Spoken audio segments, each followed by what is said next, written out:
Okay, what we're going to do now, we're going to hear from our first area profile today. We're going to hear from an area called Southwest Florida, which is in the right on the Gulf of Mexico. There's a few major cities based in that area called Cape Coral, Fort Myers and Lehigh Acres, and there's surrounding towns around there as well. We're going to hear from Dave Helm. Dave's actually the property management part of the business. He's bought his Hawaii 5.0 Florida gear, and you'll find out about why. He's very lucky the way they sort of operate down there.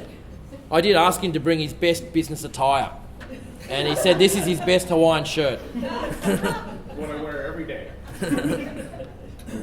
So I'll just set this up for you, Dave, to see a bit of an understanding. Big hit across the country, but here in Southwest Florida, prices are going up. Find out why the Fort Myers market is one of the few that's posting gains.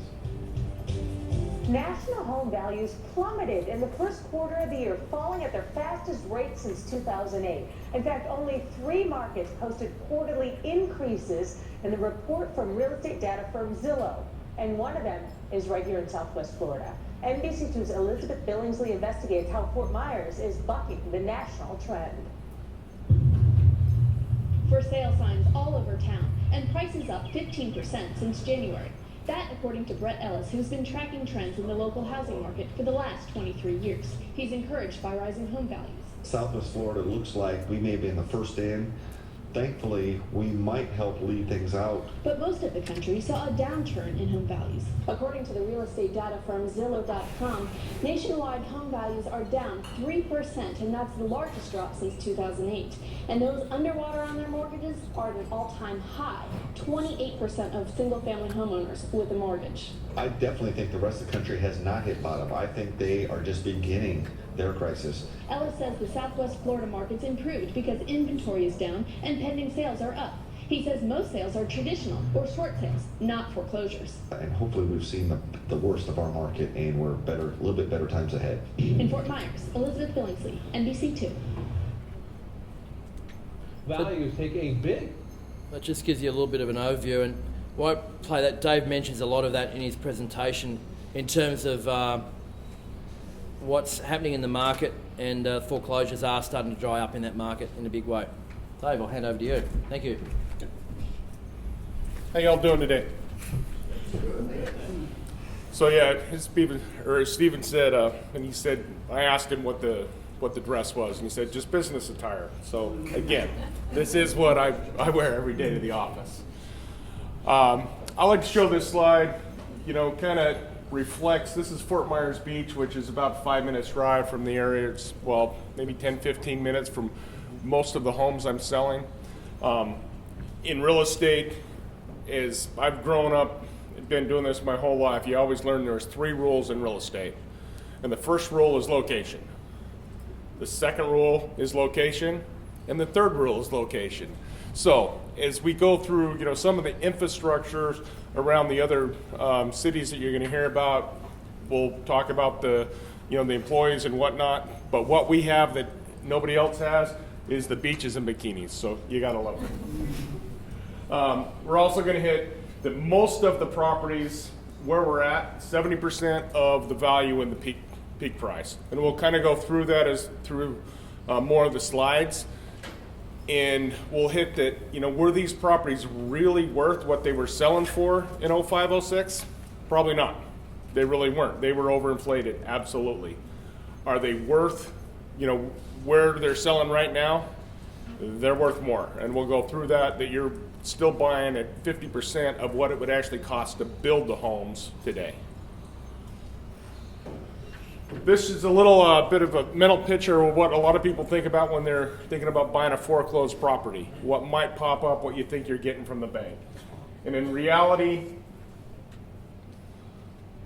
most of what we have in Southwest Florida were built starting in 2000. Most of them around that 2005, 2006 range. Concrete block construction, similar to your brick construction here with stucco or acrylic on the outside. Newer homes, and as we kind of contrast the markets that you're going to be presented with today, all of the markets are great areas. Stephen's researched around the country, There's pros and cons in all of them. I feel one of our biggest pros is we're selling mostly newer homes. Less maintenance, they're built to higher construction standards.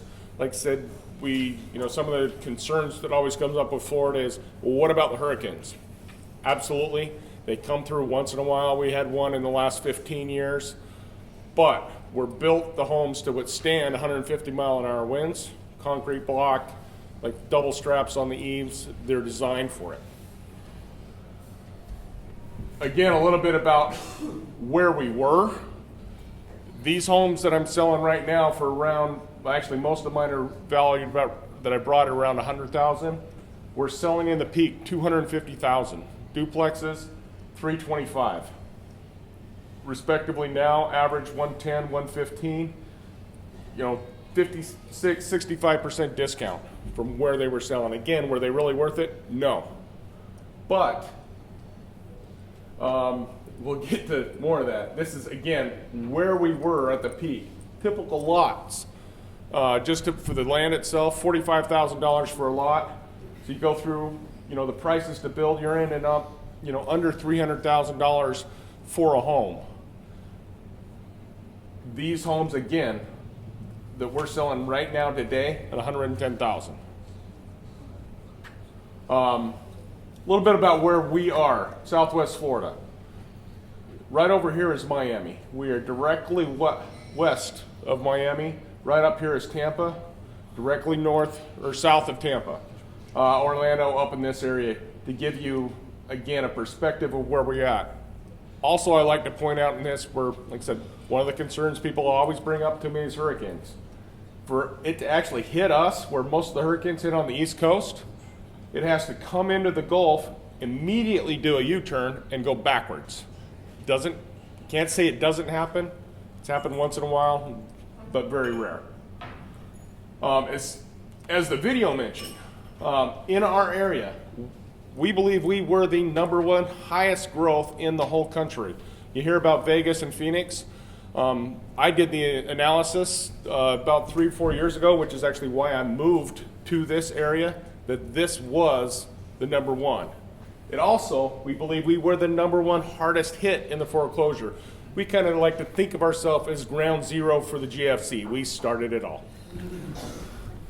But throughout the whole process, we are still the #2 county in all of the United States for population growth. So even though we were building, probably at that peak, they were building about 5 homes for every real person that was moving in. That doesn't mean that people still aren't moving in, and they have. And as Stephen mentioned, our peak was 6 years ago. So we've had 6 years of shrinking that oversupply. And it's come to a point now where the properties that I'm buying today, I'm paying 15% more than the exact same property I bought 12 months ago. It is going up in our area. I like to say if you're waiting for the bottom, you're too late. That was 18 months ago. So boots on the ground, I know our area is going up. Hold on. So a couple specific areas that we sell in. One of them is Lehigh Acres. Less than 20 minutes. It's our bedroom community. The people here are mostly in the service industry, blue collar. They're a community into Fort Myers. Right down in this area is Naples, one of the most affluent cities literally in the country of the United States. So when you have all the hotels and the restaurants and whatnot, those people that are working there, servicing these people that are coming in, can't afford to live there. They're my tenants in Lehigh. One of the other things that if anybody's been over to Lehigh or you've talked to some of your friends, you hear a little bit of horror stories. It's like, that's not really a great area, whatnot. So one of the things you find about me, I'm pretty straightforward. So would any of us in this room live there? Probably not. I wouldn't choose to live there. I wouldn't move my family in. On the other hand, over the last 27 years of managing real estate, probably 75% of what I've managed are the lower income homes. Just because we won't live there doesn't mean we can't make money. It doesn't mean that there are not tenants for it and there's not a need for it. Absolutely there is, These are a higher yield as far as cash on cash, not quite as much as your capital growth. But if you're looking for cash on cash growth in your net yields, it's a great place to make money. The other area, we're in Cape Coral. Cape Coral is probably out of all the areas here, maybe other than Orlando, is probably your number one bet if you're looking for capital growth. And one of the reasons, again, we are still second fastest growing in the country as far as the population moving in. Now, a lot of those people are actually retired. It's your baby boomers. We're hitting right in that, perfect timing that they're all coming in. Our biggest employer in the county is actually the healthcare system. Lee Memorial Healthcare has more employers than anybody. It's the doctors, it's the nurses, it's the attendees that are taking care of our population that are there. As we like to call it, we're kind of like God's waiting room. They're all coming in before they move up. So also in this area, Cape Coral, you'll divide it into 4 quadrants. The southeast, which was the first built, we're going to have a little bit of older homes. Contrary to the first slide I showed, where most of the construction, which is out in this area, is the newer construction. In here, you're going to have some of the older homes, but it's the more established homes. It's the most desirable for people to come in just because of the location of the water and getting to the beach. So you're probably going to have more capital growth in there, but you're having a little bit of trade-off on the age of the home. You're also in this area, we actually have the infrastructure in for the water and sewer on the city. Out here, we're still on well and septics. They are coming out there, but it's probably 10 years before you're going to get out in this northwest section to actually have that infrastructure in.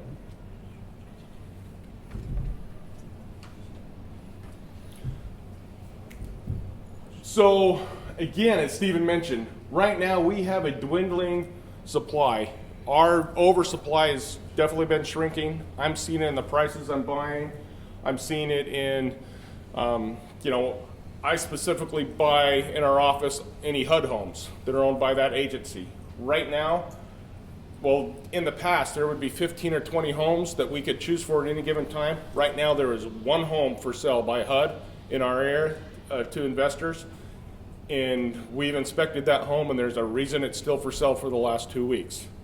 There are it's just getting very tough. If it's one that comes out on the open market and it's priced correctly, there's literally probably between 7 and 10 offers that go in on any given home that's priced right within the first 24 hours.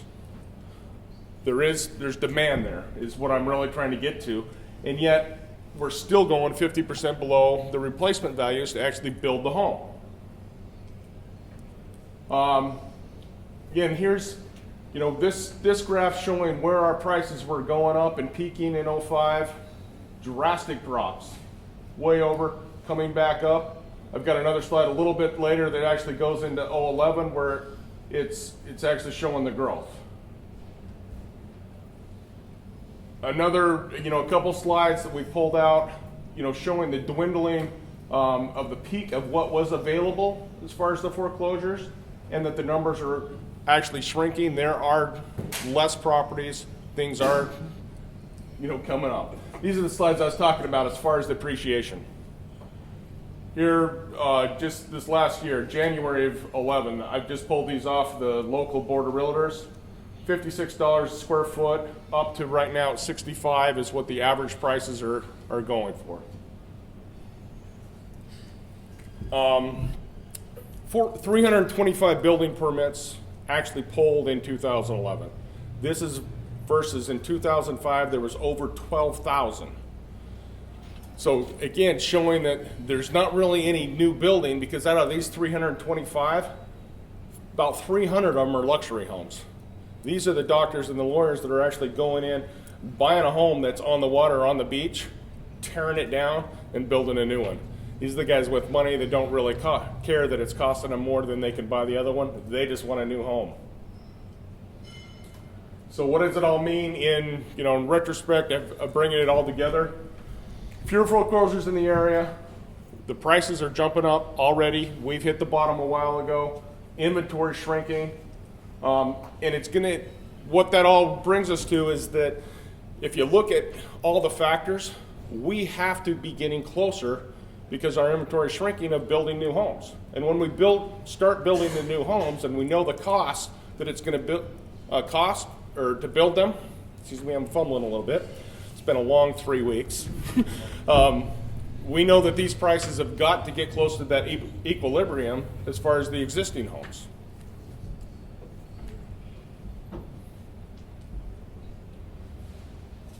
In fact, this is kind of showing right now, these are cost of today to build these homes again that I'm representing right here, around $100,000.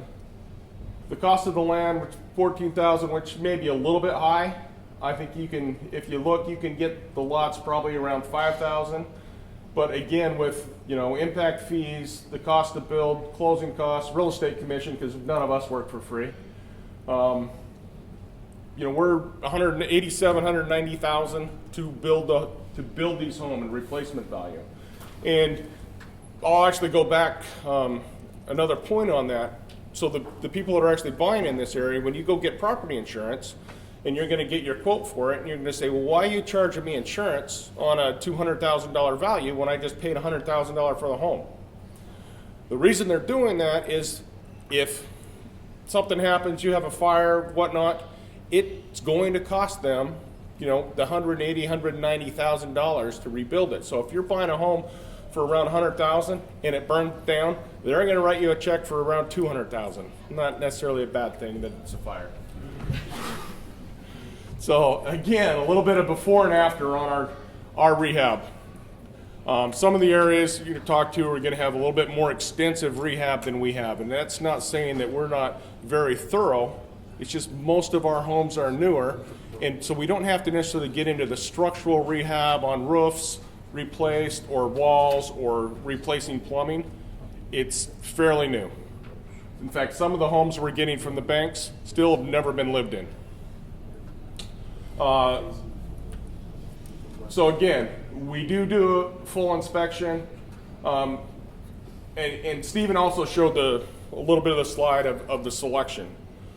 We, as homes come up, we go out and inspect all of them. There's probably about only 30% of the homes that are available that we'll actually buy. It's one of the reasons we don't necessarily buy in the Fort Myers area, even though that's where our office is. When Cape Coral's 1 mile away and Lehigh Acres the other, those are the older homes, a lot more extensive in the rehab, a lot more cost to it. You just don't get the yields out of them. But again, we go through, everything's painted, professional cleaning, either carpets, either replaced or refurbished. A lot of times we actually roll that into tile instead of the carpet. Some landscaping. Our biggest thing is replacing the AC, mechanicals, and the equipment. Again, in Lehigh or any of these places, some of these homes have been sitting vacant for about 2 years. Those mechanical systems and AC have a tendency to walk away. A little bit about myself. You can see I enjoy life. Everything's, one of my sayings, it's all good. It really is for me. I've been through the cycles. I've 27 years, I've been licensed 27 years. Been doing this my whole life. In fact, both of my parents were real estate brokers. I tell the story of, when I was 15 years old, my dad throwing me the keys to the car and saying, you need to go collect the rent from the, number 1 unit at the fourplex, they're late. And I'm going, Dad, I don't have my driver's license yet. It's like, whatever, let's just get it done. So, the whole thing is I have literally been doing this my whole life. We talk about the size of the management companies. I know we have one in here that's got about 1,500 properties. I don't. I have around 100 properties under management. I call them a fairly boutique. I literally had sold my company out a year ago. I did not want to do the property management. I've been doing it. I wanted to do sales. As I sold to my foreign investors and had an agreement with a couple property management companies, my investors were getting upset. They weren't being serviced. They weren't getting emails back. They weren't getting rent collections. And it was like, come on, guys, this isn't rocket scientist. So I've restarted myself to make sure that I can keep everybody happy. My rates are actually on the very lowest end, where the market's around either between 8 and 12%. I charge 8%. The property management isn't necessarily my profit center. I don't want to gouge you guys. What I want to do is sell the second, the third, and the fourth home. That's what it's about. I want you to build your portfolio. I want you to be happy. In a nutshell, I mean, that's where it is. So again, a little bit on that. I'd say 95% of my investors are international clients. I deal a lot with Israel. So I argue over $5, $10 here and there. But the point of that is, I'm used to the time changes. I'm used to, working on the other side of the world. I've new to this group here. I have been selling to other Australian distributors, affiliates. So we're used to that. We also use software called Propertyware, where everything's online. It's in a cloud. You have 24/7 access to go in and look at any given time what's happening with your property. Though hopefully the only time you'll really want to talk to us is, or even hear from us, is around the 5th of the month when you get your monthly statement and you notice that the check's been deposited directly into your bank account. And it's like, great, they're doing their job, and we never even talk to each other until you get that second or third or fourth property. In my area, the published vacancy rates that I can find, if I go out online, show that it's 7.8% vacancy. I don't believe it. I'm running 4% in my office, which just leads me to the conclusion that what's published has got to be including some of the vacant properties that are still owned by the banks that haven't been rehabbed and not ready for tenancy. My typical turnaround time from the time I get a home rehabbed in Cape Coral is about 48 hours. I get around 15 responses to the ads, if they haven't actually called when they see the for rent sign why we're doing our rehab. Of that 15, we kick about half of them out. Leaves us about 5 tenants that we actually take applications for. Of those, we select the best one. But usually out of those 5, there's 3 of them that are qualified for the home, which I only have 1 of, leaving me really with more tenants in Cape Coral than I actually have properties for. It's in high demand, and as Stephen mentioned, in my area, over the last 6 months, our rents have gone up. Again, it's been a little bit of a challenge because as I'm presenting some of these properties to some of my other foreign investors, I say, well, I just bought one 6 months ago, and you said the rent was $800, but you have on this sheet right here that it's $900. It is. Now, we were probably a little low at the $800, but we're going up in rent. Our supply is being assimilated in. It is shrinking, not only on the homes, but like I said, what will also happen is as the retirees are coming in and they're buying up the homes, they're taking those out of the rental pool. So, like I said, again, supply is shrinking, so is the supply of rentable units. I'm going to now go into kind of highlight 4 of our main product lines. We always have exceptions, but this is really our focus. Single-family homes, Cape Coral. Again, the peak, selling between $250,000 to $300,000. Most of them are built between 2000 and 2010. Our average size, 1,400 to 2,200 square feet, so about 140 square meters to 220 square meters. A little above that is the average size. Most of them are going to be 3-bedroom, 2-bath. Most of them are going to have 2-car garage. Again, replacement cost on them around $180,000. Our average cost, this is showing 111. It said I think most of what I have here is underneath that. Yields still at 8% net yield, or your gross at 10. Is that the best net yield you're going to see on the walls? Absolutely not. Again, this is more of a capital growth. If we look at, like I said, where we are with the supply versus replacement cost, doing the charts, doing the math, it's a 3 to 5 year window where I really believe that we're going to be right up at those replacement costs. We have to be. A little bit, kind of showing the interior of the homes. See, this one needs the grass cut. We have a lot. It's fairly tropical over there, so during the summer months, it rains literally every day, but only for about an hour. Between 5:30 and 6:30, you can almost set your watch on it. The other one, Cape Coral, is single-family pool homes. Some of the investors, some of my colleagues over here, just say, completely stay away from the pool homes. They don't deal with it in their property management. Where we're at, highly desirable. Again, when you're looking at capital growth, you're looking at your exit strategy. Which homes are going to sell at the highest price when we get out of it? On average, a pool home is going to be $25,000 to $30,000 more for the exact same home without a pool. The other issue with it is maintenance on the pool. Do we want to service it? Do we want to, deal with the pumps and whatnot? When I manage a pool home, I never let the tenants take care of the pool. We have a pool service that comes in once a week. They take care of the pumps, make sure everything's working, keep the chemicals right in the pool so nothing goes out. That service on average is about $80 a month. So does that take a little bit off your bottom line? No, it actually doesn't. And the reason it doesn't is because we're getting about $250 to $300 more in rent off of it. So you're actually getting a higher net on it and your capital growth, because this is what people want in Southwest Florida on the exit strategy. So again, Lehigh Acres. It looks like the exact same home, probably built by the same builder. 20 miles away from Cape Coral. Again, prices are down. These say average 99. I think most that I have is below 90 for this show. Your yields are probably more than 9.5% on the net yield.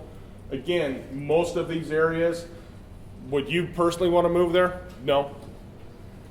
But they get great cash flow. So we keep them in. Do I have to treat the tenants out there a little rougher, be a little more stern? I've got 3 kids, 2 of them are great, the other one needed a little bit more attention, so do these tenants. The other property we have, duplexes in Lehigh Acres. This is kind of our cash cow as far as yields. If you're looking for straight cash flow, we can rival some of these other cities in cash flow with the duplexes. Now to explain a duplex, if nobody knows what it is 2 units, 1 title. You're not just buying half of it, you are buying the whole thing. The other question that's come up very often is, great, so I'm buying 2 units on 1 title. Can I sell half of it in the end? No, you can't.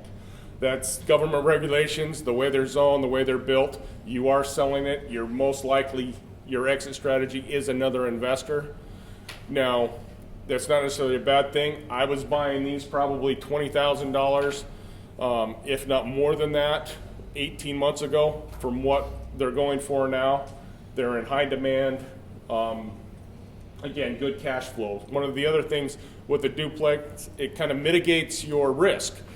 Because if you do have a tenant move out on your vacancy, you still are getting half your rent on the other side. So you can kind of overlap those. Again, high demand. I think I brought 6 of them over here with me. I've got 2 left. Again, kind of showing typical insides.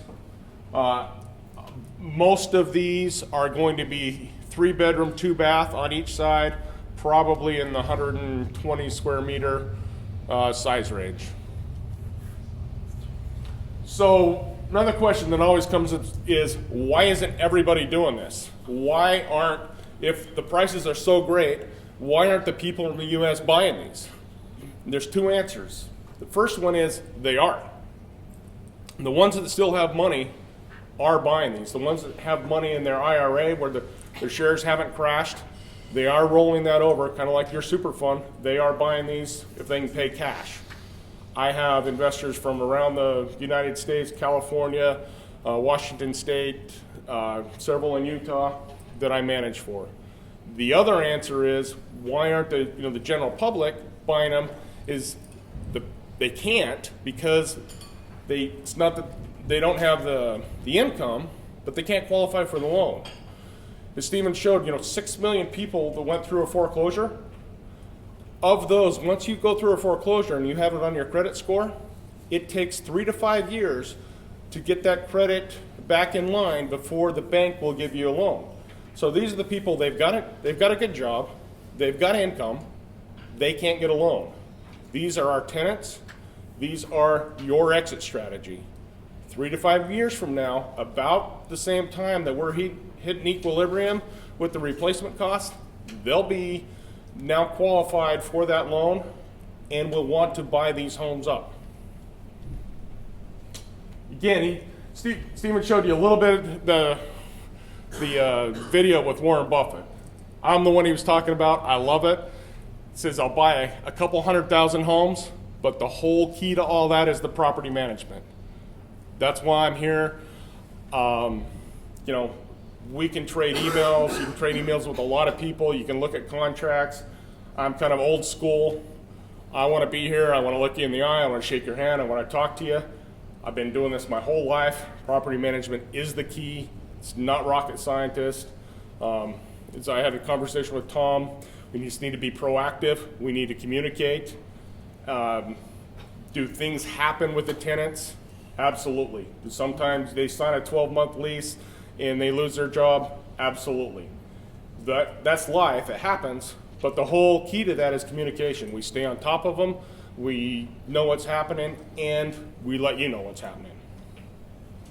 So a few key tips as we're kind of wrapping this up. Again, you're buying unrealistically low. You're buying 50% of what it's cost to actually build the home. Two things that I haven't really covered. You're not speculating on whether these are going to be tenanted. We, and most of my other colleagues, we will not sell a house to you until a tenant's in place paying rent. If we sign a contract with you to close in 30 days and I don't have a tenant in place, we're going to delay the closing. Again, it's not an issue on our start. I get them in fairly quickly. Is there a hiccup once in a while that we have to finish a rehab? There was something unexpected? Absolutely. But you will not close on a house or settle on it until we have a tenant in place paying rent. The other thing, because we have done the rehab, we stand by our work. So for the first 12 months, you won't get a service call. The fridge goes out. If I've replaced an AC unit and the condenser dies, we go replace it. You'll never even know about it. It's just done. So pretty much in conclusion, so is there any questions that I can go over? Yes? We haven't touched on the tenancy laws in the States. In Australia, if someone stops paying rent by the time you get them to VCAT, it could be 6 months you're out of pocket. Okay, good question. And to touch on the tenancy laws in all of the states would be a very, very general question, and I can't answer for all of them because those are state-by-state rules. In Florida, we are a very landlord-friendly state. And I can go through the detailed steps with you, but the reality is if they don't pay, I can have them out of there between 3 to 5 weeks. And if they do happen to dispute it with the court after we get that, which is about 15 days to actually get it into the court, if they dispute it and say, well, the landlord didn't do this or whatnot, didn't repair it, the judge will say, great, you owe $800 rent, you deposited it with the court in escrow, and then we'll have a hearing and we'll talk about it. But if they can't actually bring the money to the court, they're gone. That happens all in 5 weeks? Yes. Before it goes before a judge or something? Yeah, we're before a judge probably 4 weeks, but they have to, if they actually have to do a hearing, it might be 6, but they've had to deposit the money at the court. Most of the time, They don't got the cash. they don't have the cash, and that's why they're playing the game. So, like I said, the judges they don't get into the, he said, she said, whatever. It's like, great. You've got to pay your rent. Bring us the rent, and then we'll talk about it. But in general, between 3 to 5 weeks is our eviction process. My leases are, the rent's due on the 1st, it's late on the 5th, around the 7th or the 8th. If they haven't talked to me, we deliver what's called a 3-day notice. You put it out there. If they haven't paid in 3 days, then I've got to send another guy out to send another notice, and then we throw it into the court. But like I said, What if they still don't go out? then if the judge says you're out of here, then you take a sheriff out there, and the sheriff physically takes them out And at that point, you know, in that area, I don't even have to store their stuff. We take their possessions and we put it on the curb. If it's gone the next day, that's their problem. So we're a very landlord-friendly state, which I believe most of the areas here are. Yes. You mentioned you got a couple of products like duplex or pool. Which product has more demand in terms of rental property? A little bit of apples and oranges, different areas. In the pool home, you're going to be more of a higher price point. And kind of as Stephen mentioned in his, if you want less hassles, those are definitely your better quality tenants. Usually pay, on time. Their rents are a lot higher. I personally believe that's one of your best exit strategies if you're looking for capital growth. On the other hand, as far as, and those usually take me, like I said, probably 5 days to get a tenant in place.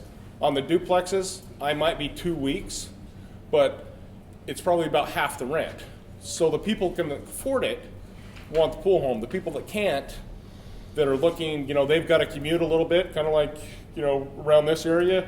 If you can't afford to live on Brighton Beach, you might need to be 50 miles out. Now, we're not 50 miles out, but we're, around 20 or 15 kilometers, 15 to 20 kilometers where they can commute. Does that answer the question? Yeah. What is the economic situation and employment situation in Florida? Like, what is the risk in terms of property, in terms of tenant profile and getting to level?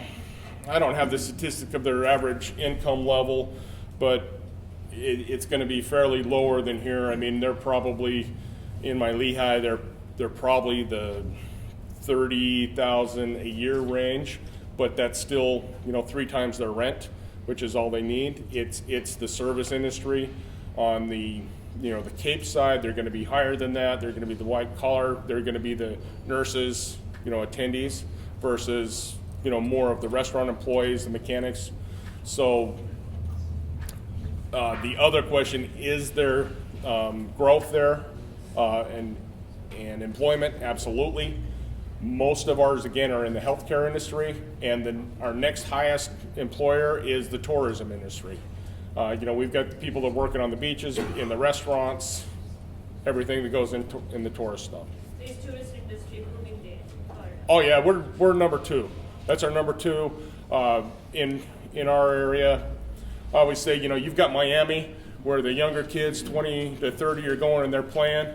If you actually want to come with your family, other than Orlando, which is maybe 100% family, taking your kids to the parks, which is great as long as you can afford $400 or $500 a day for each member of your family, versus coming here where it's fairly cheap and you're hanging out on the beaches, you're doing your deep sea fishing, that type of stuff, where it's definitely a slower life, but still a lot of tourism is coming in. Yes. I got a property here with the people that are living there, and I have a full tenant insurance. Is that also included that you can insure the loss of the rent? No.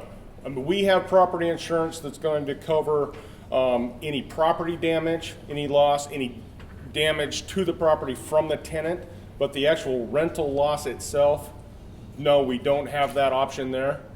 On the other hand, like I said, our evictions go fairly quickly. There's a high demand.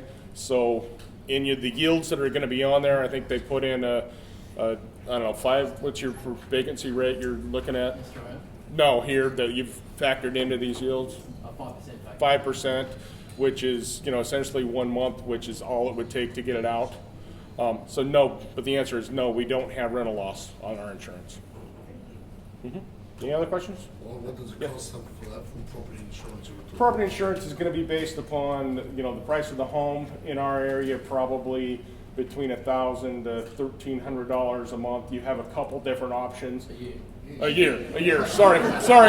Yes, thank you. Sorry. 2 houses to pay one property insurance. Sorry. A year. Yes.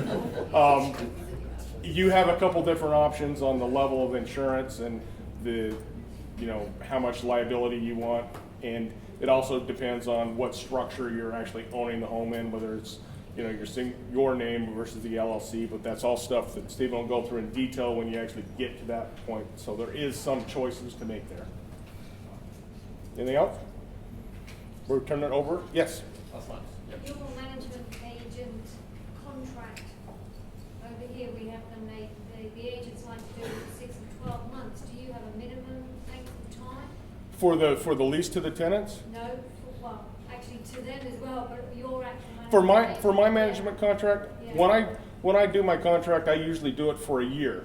On the other hand, I have a clause in there that says if you give me 5 days notice because I'm not servicing you, we walk away as friends. Or, you know, hopefully as friendly as we can, because if you're giving me notice, like, you obviously don't like me anymore. But the whole point of that is I'm not, you know, if I'm not servicing and you're not happy, you're absolutely free to move on to the next person. If we cooperate, you know, immediately send it. I sell properties, you know, that we've rehabbed. I don't always get to keep the management, because as we move them on and we have an outside investor that buys it, sometimes they already have properties and have another management. Great. I work friendly with them. We email leases. We kick it over. It's an easy turnover. On the other hand, my goal is obviously to keep you. But does that answer your question? Again, my contract's a year, but give me 5 days notice and we part friendly. Fantastic. Thank you. Okay? Absolutely.